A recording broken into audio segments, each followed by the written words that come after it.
birthday to you. Happy birthday to you. গতকাল ছিল আমার জন্মদিন, আর জন্মদিনে একটু স্পেশাল কিছু হবে না সেটা তো হতেই পারে না। যদিও এখন অনেক বড় হয়ে গেছি, তাই আলাদা করে জন্মদিন পালন করার ইচ্ছে আমার মধ্যে থাকে না, কারণ একটু কেমন যেন লজ্জা লজ্জা লাগে। যাই হোক, তবে বাড়ির মানুষরা তো সেই সব শুনবে না, বিশেষ করে আমার মেয়ে, কারণ ও খুব এক্সাইটেড থাকে আমার জন্মদিন নিয়ে। তো জন্মদিনে ছোটোখাটো একটু মেনু, সেগুলো তোমাদের সঙ্গে আজকে শেয়ার করছি। আর আজকের পুরো রান্নাটা কিন্তু আমি নিজের হাতেই করেছি। তো আজকে করেছি হচ্ছে চিকেন কষা, আর ওদিকে করেছি হচ্ছে পোলাও। এখানে দেখো আমি আলুগুলো ভেজে রেখেছি। আলুগুলো সাইজে অনেকটা ছোট ছিল, তো সেক্ষেত্রে ভাবলাম গোটা গোটাই রাখা যাক। আর গোটা গোটা আলু খেতে বেশ ভালো লাগে, এমনিতে আমার আলু খেতে ভালো লাগে যে কোনো সবজিতেই।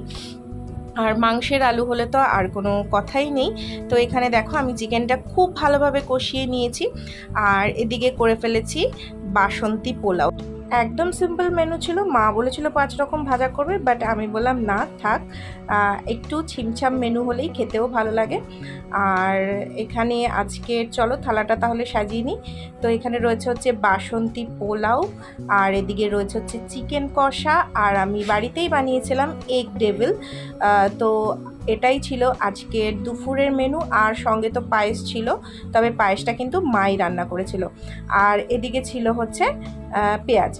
তো এই যে দেখো টেবিলটা আমি কেটে দুভাগ করে দিয়েছি, গোটা ডিম দিয়েই করেছিলাম। আর নিজে রান্না করেছি বলে বলছি না, বাড়ির প্রত্যেকে বলেছে প্রত্যেক কটা রান্না নাকি খুব সুন্দর হয়েছে।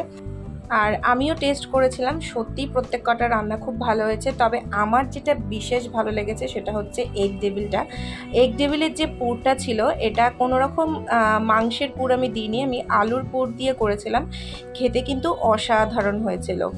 তো যাই হোক, চলো এবার খাওয়া দাওয়াটা সেরে নেওয়া যাক। আর এদিকে দেখো একদম বার্থডে গার্ল বলে কথা, একেবারে চিকেন লেগ পিস নিয়ে নিয়েছি। আর চিকেনটা এত সুন্দর সফট, মানে এত সুন্দরভাবে সিদ্ধ হয়েছে বলার বাইরে। আর পোলাওয়ের সঙ্গে, মিষ্টি মিষ্টি পোলাওয়ের সঙ্গে এরকম ঝাল ঝাল মাংস খেতে কিন্তু অসাধারণ লাগে।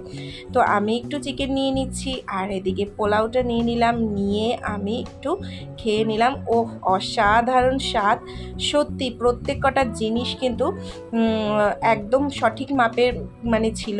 এরপরে আলু দিয়ে দেখো আর একটু পেঁয়াজ নিয়ে আমি টেস্ট করে নেব।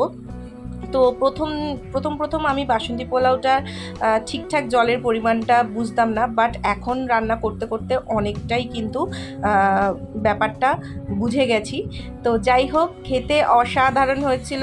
আর সন্ধ্যার সময় ছোট্ট করে একটু সেলিব্রেশন হয়েছিল, আর আমার কর্তামশাই নিয়ে চলে এসেছিল কেক। তো সন্ধ্যার সময় সেটাই কেটে নিচ্ছিলাম।